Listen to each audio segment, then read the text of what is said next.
یہ جس طرح مولا علی کا ذکر کرتے ہیں تو اس طرح دوسرے کیا کرتے ہوں گے، کیونکہ حضرت علی رضی اللہ تعالیٰ عنہ کا ذکر کرنا یہ نہیں ہے کہ حضرت ابوبکر صدیق رضی اللہ تعالیٰ عنہ کی جو ہے وہ شان میں گستاخیاں کی جائیں، یا دوسرے صحابہ کی شان میں گستاخیاں جو ہیں وہ مولا علی کے خصائص کو بیان کرنا نہیں ہے، کیونکہ اکثر یہ جو کہہ رہے ہوتے ہیں ان کے ذہن میں یہی ہوتا ہے کہ جو شخص حضرت ابوبکر صدیق یا جناب امیر معاویہ رضی اللہ تعالیٰ عنہ کی جو شان میں گستاخی کرتا ہے، اب وہ جو ہے نا وہ حضرت علی رضی اللہ تعالیٰ عنہ کا جو ہے نا وہ عاشق ہے یا ان کا محب علی اس کو جو ہے نا وہ مانتے ہیں، ایسا نہیں ہے۔ ہم سیدنا صدیق اکبر رضی اللہ تعالیٰ عنہ حضرت عمر بن خطاب حضرت عثمان غنی کو مانتے ہیں، اور اس وجہ سے مانتے ہیں کہ قرآن و حدیث میں ان کے دلائل بیان، ان کی بہت زیادہ شان بیان ہوئی، اور ہم یہ کہتے ہیں کہ آج کل کئی لوگ ایسے پیدا ہو گئے ہیں کیڑے مکوڑے کہ جو حضرت صدیق اکبر، حضرت عمر، حضرت عثمان کی خلافت کا انکار کرتے ہیں، حالانکہ ان کو یہ پتہ ہی نہیں ہے کہ ان کی اپنی کتابوں سے بھی یہ کئی مقامات سے ثابت ہے کہ خود حضرت مولا علی نے صدیق اکبر کی بیعت کی، اور خود مولا علی نے حضرت عمر بن خطاب کی بیعت کی، اور خود مولا علی نے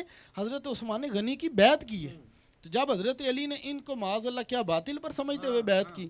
نہیں، بلکہ حضرت علی نے ان کی بیعت ان کو حق پر سمجھتے ہوئے کی، اور ان کی بیعت اس لیے کی اور یہ سمجھتے ہوئے کی کہ جناب صدیق اکبر کو وہ سمجھتے تھے کہ یہ وہ ہیں کہ جن کو حضور نے اپنی حیات میں اپنا مسلح عطا فرمایا ہے، تو اس وجہ سے حضرت علی سے بیعت کرنا بھی ثابت ہے، اور حضرت علی تو شیر خدا ہیں، ان کو کس کا ڈر تھا؟ ایک طرف تو اب یہ ہے حضرت علی کی محبت کہ جو سنی بیان کر سکتا ہے جو دوسرا نہیں کر سکتا، یہ کیا محبت ہوئی؟ تو ایک جگہ ایک طرف شیر خدا بھی کہا جا رہا ہے اور دوسری طرف یہ بھی کہا جا رہا ہے کہ جی وہ نہیں، بس حالات ایسے تھے بول نہیں سکے۔ شیر خدا وہ ہوتا ہے کہ جو ڈٹ جاتا ہے، جو باطل کے سامنے کھڑا ہو جاتا ہے، جو باطل کو کبھی بھی باطل کے ہاتھ پہ بیعت نہیں کرتا۔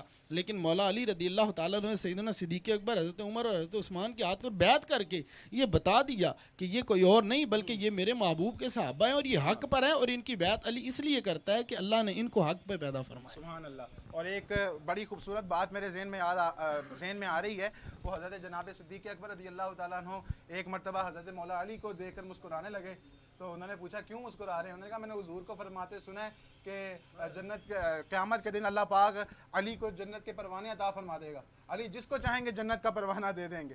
تو اب جناب صدیق اکبر رضی اللہ تعالیٰ عنہ، اب مولا علی بھی جو ہے نا وہ مسکرانے لگ گئے۔ انہوں نے کہا اب آپ کیوں مسکرا رہے ہیں؟ کہا میں اس لیے مسکرا رہا ہوں کہ میں نے حضور کو یہ بھی فرماتے سنا ہے کہ اے علی جنت کا پروانہ صرف اس کو دینا کہ جس کے دل میں صدیق کی محبت ہوگی۔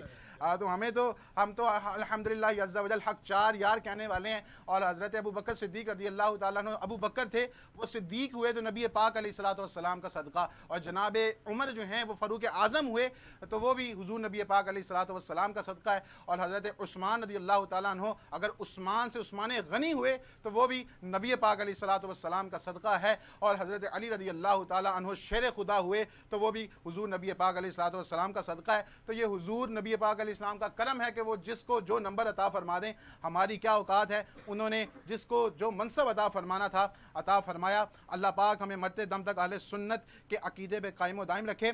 وقت تھوڑا ہے، اب میں جو ہے وہ غلام مصطفیٰ بھائی کی جانب بڑھوں گا اور ان سے کلام لیتے ہیں، انشاءاللہ پھر مزید اپنی گفتگو کو آگے بڑھاتے ہیں۔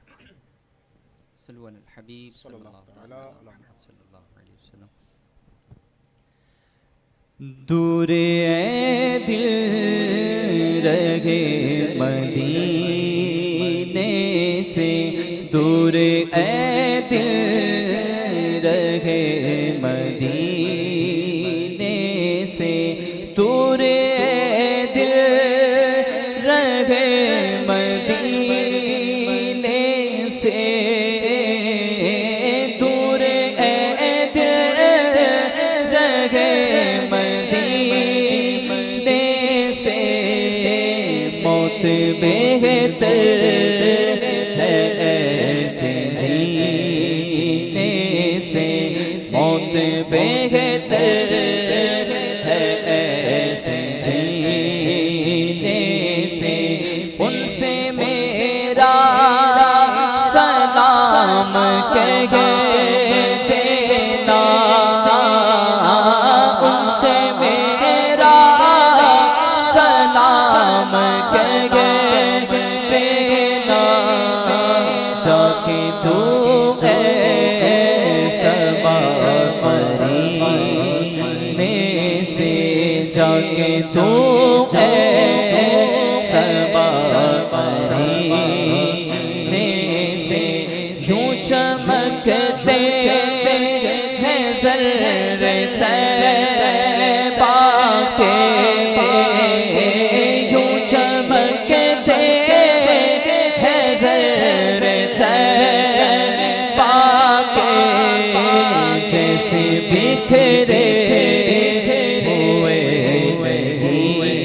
مدینے سے، جیسے بکھرے ہوئے مدینے سے، ذکر سرکار کرتے ہیں مومن، ذکر سرکار کرتے ہیں عاشق، ذکر سرکار کرتے ہیں مومن، کوئی مر جائے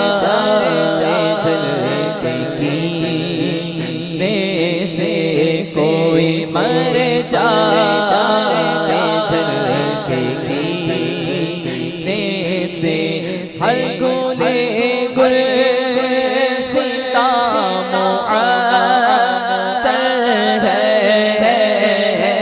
ہر گلے گل ستا معطر ہے، جانے گلزار کے پسینے سے، جانے گلزار کے پسینے سے، اس تجلی کے سامنے اختر، اس تجلی کے سامنے اختر، گل کو آنے لگے پسینے سے، گل کو آنے لگے پسینے سے، دور ہے دل رہے مدینے سے، موت بہتر ہے جینے سے، موت بہتر ہے ایسے جینے سے۔ ماشاءاللہ عز و جل۔ اچھا حضرت، سوال ہے عدنان رانا بھائی کی جانب سے کہ کرونا اللہ پاک کی طرف سے عذاب ہے، کچھ لوگ نہیں مانتے بلکہ مذاق اڑاتے ہیں، کرونا کو نہیں مانتے، اس حوالے سے اشارہ۔ یہ کسی بھی چیز کے بارے میں، جیسے یہ کرونا ایک وبائی مرض ہے، تو کسی بھی چیز کے بارے میں یہ کہنا کہ یہ اللہ تبارک و تعالیٰ کی طرف سے عذاب ہے، یہ اسی صورت کہا جا سکتا ہے کہ جب اس پر کوئی قطعی دلیل موجود ہو۔ ویسے یہ ایک عذاب کی صورت اس کو کہا جا سکتا ہے کہ جس سے پوری دنیا لپیٹ میں ہے، اور کچھ لوگ جو اس کا مذاق اڑاتے ہیں، اصل میں وجہ یہ ہے کہ اس میں بہت زیادہ لوگ افراط و تفریط کا شکار ہیں، تو بعض اوقات جو ہے وہ صورت حال ایسی بن جاتی ہے کہ لوگ جو ہے نا اس کو واقعی حقیقت نہیں سمجھتے پھر، کیونکہ اس میں اگر واقعتاً یہ حقیقت میں ہے، موجود ہے، لیکن اس میں بہت زیادہ سیاست بھی کی جا رہی ہے، اس کا بہت زیادہ ناجائز فائدہ بھی اٹھایا جا رہا ہے، اور دیگر سارے معاملات بھی ہو رہے ہیں، تو جب ایک عام انسان ان سب چیزوں کو دیکھتا ہے تو وہ پھر یہ کہہ دیتا ہے جی یہ سب ڈرامے بازی ہے، اس طرح کی کوئی بات نہیں۔ لیکن کرونا جو ہے وہ ہے تو، لیکن پایا جاتا ہے، لیکن ہے، موجود ہے، اور اس سے بچا جائے، اور جو احتیاطیں وغیرہ ایسی ہیں کہ جو شریعت سے نہیں ٹکراتی، اگر وہ احتیاطیں کرنے کا کہا جاتا ہے تو کوئی حرج نہیں ہے وہ احتیاطیں کرنے میں، لیکن یہ ہے کہ اس طرح کے معاملات نہ کیے جائیں کہ مساجد بند کر دی جائیں، اور بازاروں میں تو 1 فٹ کا 1 انچ کا بھی فاصلہ نہ ہو، اور مسجد میں 6 فٹ کے فاصلے کرنے کی بات کی جائے، تو مسجد میں اگر یہ معاملہ کرنا ہے تو سب سے آخر میں کیا جائے، سب سے پہلے یہ سارے معاملات فٹوں کے فاصلے وغیرہ، یہ وہ سارے معاملات سب سے پہلے بازاروں میں، کالج میں، یونیورسٹیوں میں، سڑکوں پہ، چوراہوں میں، چوکوں میں اور دیگر جگہوں پہ کیے جائیں۔ جب ہر جگہ امپلیمنٹ ہو گیا قانون، اب کوئی ایسی جگہ نہیں ہے، اب صرف مساجد رہ گئی ہیں کہ جس میں فاصلہ نہیں ہے، تو اب پھر مساجد میں بھی فاصلہ آخر میں کروائیں اگر آپ یہ سمجھتے ہیں کہ کرونا پھیلتا ہے۔ لیکن یہ مفتیان اکرام سے جی ایسے بالکل علماء کرام اور مفتیان کرام کے مشورے کے بعد، اور وہ کتنی اجازت دیتے ہیں کس صورت میں اجازت دیتے ہیں، کتنے حالات خراب ہوں تو اجازت ہوتی ہے. تو اس وجہ سے اللہ تبارک و تعالی ہم سب کو اس وبائی مرض سے محفوظ فرمائے، اور اللہ تبارک و تعالی ہمارے سب کا صحت، جان، مال اور ایمان کی بھی حفاظت فرمائے. ٹھیک ہے. اچھا عزیز خان بھائی، انہوں نے سوال کیا ہے کیا کسی مسلمان بھائی سے بلا وجہ لا تعلق اختیار کر سکتے ہیں جبکہ وہ ہم سے محبت کرتا ہو؟ کسی بھی مسلمان بھائی سے بلا عذر شرعی، یعنی شریعت کوئی اس سے لا تعلقی کرنے کا نہیں کہتی، لیکن کوئی بھی مسلمان بھائی کے ساتھ بلا وجہ لا تعلقی کر دیتا ہے تو یہ جائز نہیں ہے. اور اگر وہ 3 دن سے زیادہ اس سے ناراض رہتا ہے تو یہ قطعی طور پر جائز نہیں ہے، بلکہ ایک ناجائز کام ہے. اور اس پر اور دوسری بات جو سوال میں ہوئی وہ اور زیادہ ضروری ہے کہ ایک تو ہے کہ عام کسی بندے سے بھی ناراض ہو جانا، ایک ہے کہ وہ آپ سے محبت کرتا ہے. اب وہ چاہتا ہے کہ میں آپ سے تعلق رکھوں، وہ چاہتا ہے کہ میں آپ کے ساتھ اٹھوں بیٹھوں، چلوں پھروں، کھاؤں پیوں، اور آپ اس سے ناراض رہتے ہیں. کیوں کہ آپ اس کی محبت سے ناجائز فائدہ اٹھا رہے ہیں کہ یہ میرے سے محبت کرتا ہے، اس نے کدھر جانا ہے، اس نے تو میرے پیچھے ہی آنا ہے. تو اس وجہ سے بھی پھر یہ معاملہ اور سخت ہو جاتا ہے کہ پھر ایسے شخص سے ناراض ہو جانا اور کوئی وجہ بھی شریعت میں شرعی نہ ہو تو ایسی صورت میں یہ قطعاً جائز نہیں ہے. ہاں اگر کوئی غیر شرعی معاملات ہیں، غیر شرعی حرکات ہیں، یا پھر کوئی غیر شرعی تعلقات ہیں، تو ایسی صورت میں اگر کوئی شریعت مطہرہ کی وجہ سے ناراض ہوتا ہے تو اس کا ناراض ہونا بالکل درست ہے، بلکہ اس کو ناراض ہونا چاہیے. لیکن اصل میں نا ایان بھائی ہمارا معیار جو ہے نا وہ شریعت نہیں رہا. ٹھیک ہے. جو بہت ضروری بات ہے میں یہاں پر کرنی سمجھتا ہوں کہ ہمارا معیار شریعت رہا ہی نہیں. اگر شریعت ہمارا معیار ہو تو ایک بد مذہب جو نبی کریم علیہ السلام کو گالی دیتا ہے، یا ایک ایسا کوئی مداری ٹائپ انسان ہے جو یوٹیوب پہ چینل بنا کے بیٹھا ہے، فیس بک پہ چینل بنا کے بیٹھا ہے، اور وہ معاذ اللہ ثم معاذ اللہ نبی کریم علیہ السلام کے لیے ایسا لفظ استعمال کرتا ہے کہ جو ہم کسی آوارہ وباش لڑکوں کے لیے استعمال کریں تو ہم پھر بھی اس کے کلپ سنی جا رہے ہیں. تو اس کا مطلب یہ ہے کہ ہمارا معیار شریعت نہیں رہا. جبکہ اس کے مقابلے میں ہمارے بھائی کو، ہمارے باپ کو، ہماری بیوی کو کوئی گالی دیتا ہے تو ہم لڑنے کو دوڑتے ہیں. تو اس کا مطلب یہ ہے کہ ہم نفسانی خواہشات کے پیروکار ہو گئے. ہمارے نفس کو جو برا لگتا ہے ہم اس کو برا سمجھتے ہیں، حالانکہ معیار شریعت ہونی چاہیے.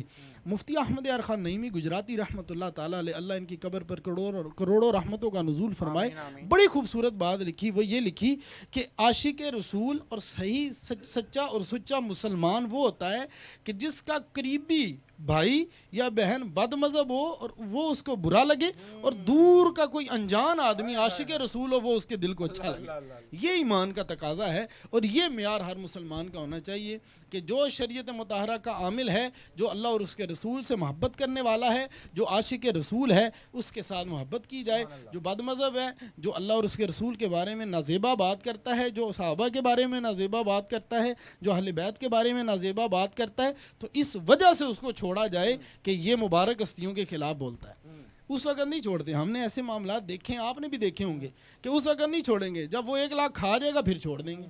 تو پھر کیوں چھوڑ رہے ہو بھائی؟ کیا معاذ اللہ اور اس کے رسول اور صحابہ اور اہل بیت کی عزت سے زیادہ تمہیں 1 لاکھ عزیز ہو گیا؟ تو اس وجہ سے ہمارا معیار شریعت ہونا چاہیے کہ ہم جس کے ساتھ بھی رکھیں شریعت کی وجہ سے رکھیں، جس سے بھی بگاڑیں شریعت کی وجہ سے. اور اس پر آخر میں حدیث پاک پڑھوں گا، بڑی خوبصورت حدیث. نبی کریم رؤوف الرحیم صلی اللہ تعالیٰ علیہ وسلم فرماتے ہیں کہ من احب للہ ومن ابغض للہ ومن اعطى للہ ومن منع للہ فقد استکمل الایمان. حضور نے فرمایا جس نے کسی سے محبت کی اللہ کے لیے کی، جس نے کسی سے نفرت کی اللہ کے لیے کی، جس نے کسی کو کوئی چیز دی اللہ کے لیے دی، جس نے کسی کو کوئی چیز دینے سے رکا اللہ کے لیے رکا. تو حضور نے کیا خوبصورت اس کی جو ہے بشارت عطا فرمائی. حضور نے فرمایا فقد استکمل الایمان، تحقیق ایسے بندے کا ایمان کامل ہو گیا. تو حضور جس کے کامل ایمان کی گارنٹیاں دیں تو اس طریقے پر سب کو چلنا چاہیے، اور سب کی نظر میں معیار شریعت ہونا چاہیے کہ کوئی اس وقت تک ہمارا ہے جب وہ شریعت کا وفادار ہے، اللہ اور اس کے رسول کا وفادار ہے. جب وہ اللہ اور اس کے رسول کا اور مبارک ہستیوں کا وفادار نہیں رہا تو اب اس کے میرے دل میں کوئی جگہ نہیں ہونی چاہیے.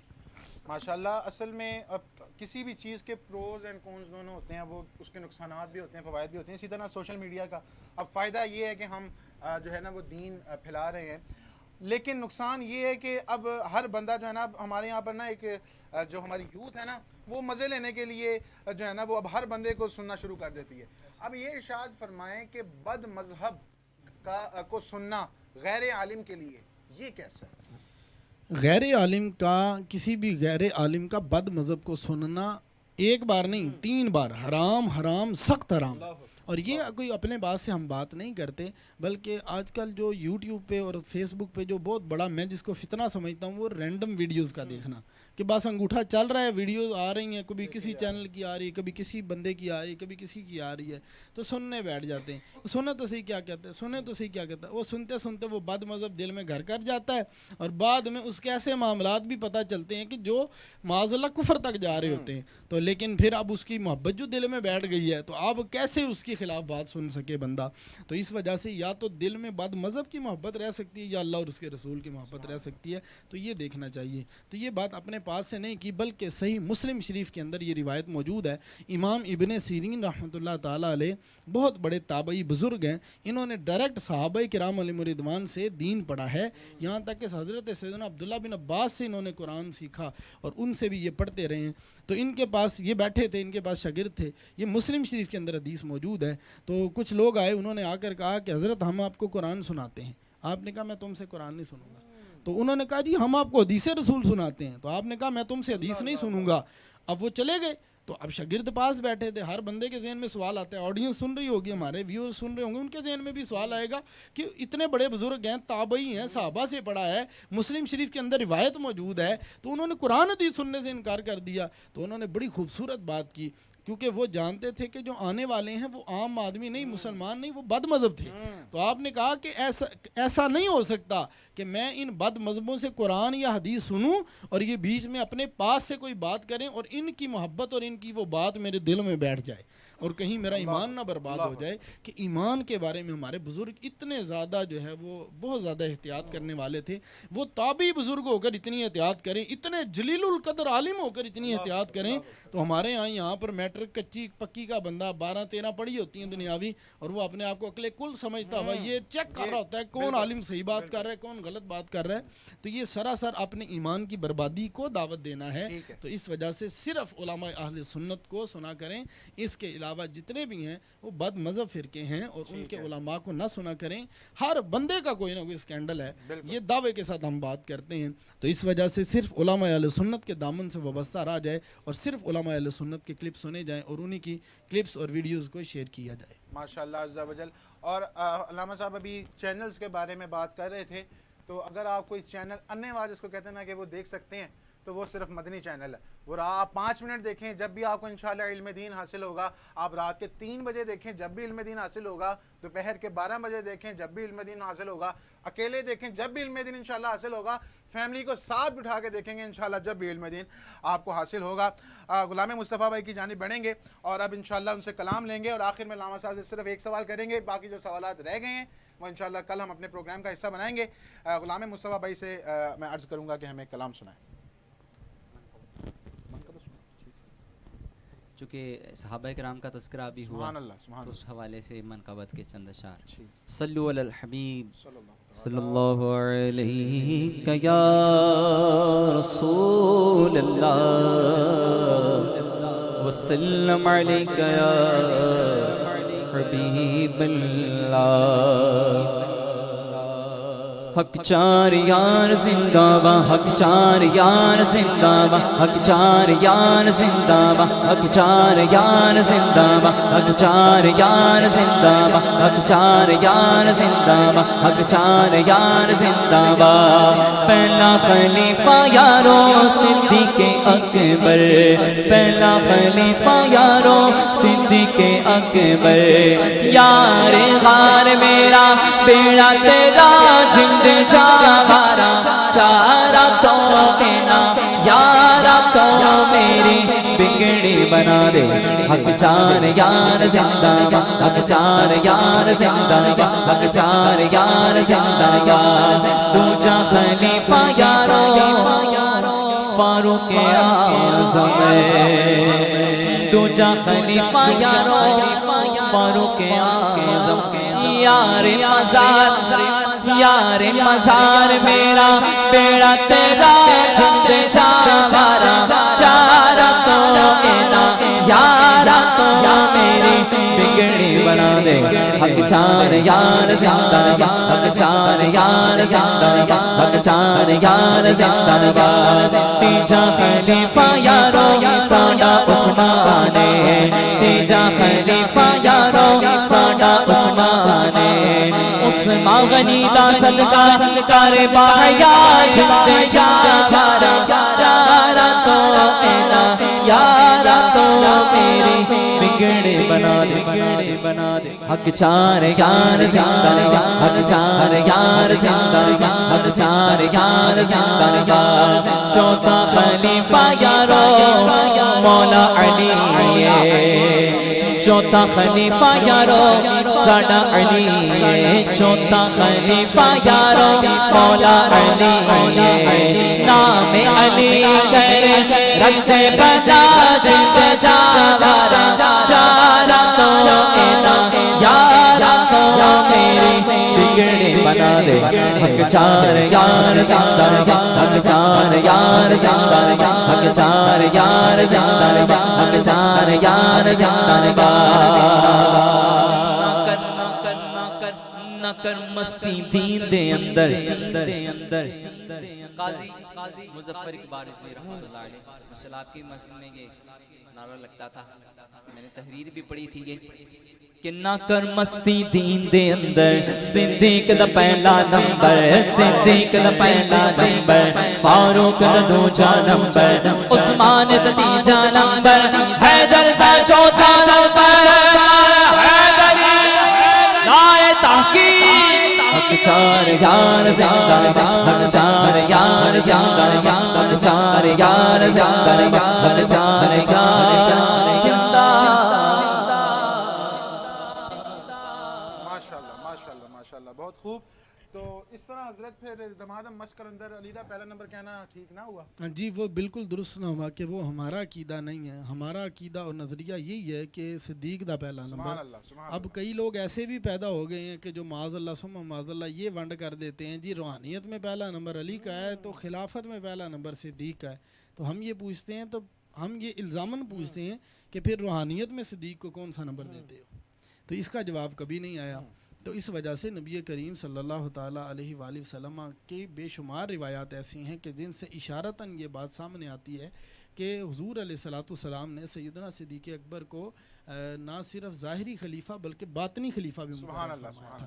اچھا دوسری بات یہ کہ اگر حضرت علی روحانی خلیفہ ہونے میں پہلے نمبر پر ہیں اور صدیق اکبر سیاسی خلیفہ ہونے میں معاذ اللہ اگر یہ کہا جائے کہ پہلے نمبر پر ہیں تو پھر یہ دکھایا جائے کہ حضرت صدیق اکبر نے کہاں پر حضرت علی کی روحانیت میں بیعت کی وہ بھی نہیں دکھا سکتے. ظاہری بات اہل سنت کی اور دیگر مذاہب کی کسی بھی کتاب سے نہیں دکھا سکتے. تو اس وجہ سے اس طرح کی ڈھکوسلی سی تقسیم کر دینا اپنے پاس سے تقسیم کر دینا جس کا قرآن و حدیث میں کوئی سر پیر ہی نہیں ہے جس کی کوئی دلیل ہی نہیں ہے تو یہ بہت زیادہ بیہودہ بات ہوگی. تو یہ ہمارے اہل سنت کے عقیدے کے خلاف بات ہے. ہم ایسی بات کرنے والے کو ہم قطعاً عاشق رسول سے یہ عقیدہ سنی نہیں سمجھتے. سنی وہ ہوتا ہے جو دل و جان سے یہ کہتا ہے کہ دمادم مست کلندر صدیق دا پہلا نمبر دمادم مست کلندر فاروق دا دوجا نمبر عثمان دا تیجا نمبر تے حیدر دا چوتھا نمبر. ماشاءاللہ بات وہی ہے کہ جو حضور نے نمبر دے دیے ہماری اوقات نہیں ہے کہ ہم نمبر دے سکیں. نمبر جو ہے نا وہ بڑا چھوٹے کو دیتا ہے چھوٹا بڑے کو نہیں دیتا. ٹھیک ہے تو حضور نے نمبر دے دیے ہماری کیا اوقات ہے. آخر میں جو ہے نا وہ صرف ایک سوال ہے چونکہ وہ ابھی ایمان ابی طالب کا بھی جو ہے نا وہ ہم نے ذکر کیا تو مناقب ابو طالب پڑھنا کیسا اس حوالے سے ارشاد فرمائیں. جی ظاہری بات ہے جب یہ بات ثابت شدہ ہے کہ ان کا خاتمہ ایمان پر نہیں ہوا بلکہ کفر پر ہی ہوا تو ایسی صورت میں پھر ان کے مناقب پڑھنے کی بھی قطعاً اجازت نہیں ہوگی. اب کوئی اگر کسی اہل سنت کی سٹیج سے اس طرح کی پڑھا جائے گا تو یقیناً اس کو روکا جائے گا کہ اس کے مناقب پڑھنے کی ہرگز اجازت نہیں دی جائے گی. ماشاءاللہ عز و جل پروگرام کا ٹائم ختم ہو چکا ہے. اب انشاءاللہ عز و جل جو سوالات بلکہ رہ گئے ہیں وہ ہم معذرت خواہ ہیں انشاءاللہ کل کے پروگرام میں انشاءاللہ وہ سوالات لے لوں گا. آج جو ہے وہ عقائد کے حوالے سے کل بھی الحمدللہ عقائد کے حوالے سے بڑی اہم گفتگو ہوئی اور آج بھی عقائد کے حوالے سے بڑی ہی اہم گفتگو ہوئی. تو اس لیے معذرت خواہ ہیں میں نے جتنے سوال ہو سکتے تھے وہ لیے ہیں کمنٹ سیکشن میں سے. جو ایک دو رہ گئے وہ میں انشاءاللہ کل پروگرام کے آغاز میں ہی انشاءاللہ وہ سوالات لے لوں گا. پروگرام کا ٹائم ختم ہو چکا ہے. اللہ عز و جل کی بارگاہ میں دعا ہے کہ اللہ پاک ہم سے اگر انجانے میں کوئی غلطی ہو گئی تو رب تعالیٰ اس کو معاف فرمائے. پروگرام کا ٹائم ختم ہو چکا ہے. انشاءاللہ کل ایک مرتبہ پھر ملاقات ہوگی رات 10:30 بجے. جب تک ہمیں اجازت دیجیے فی امان اللہ. بند تو میرے خیال سے پہلے ہی ہو گیا تھا. میں کہا کل والا نہ حال ہو جائے. میں کل آپ سے سٹارٹ ہو گیا تھا.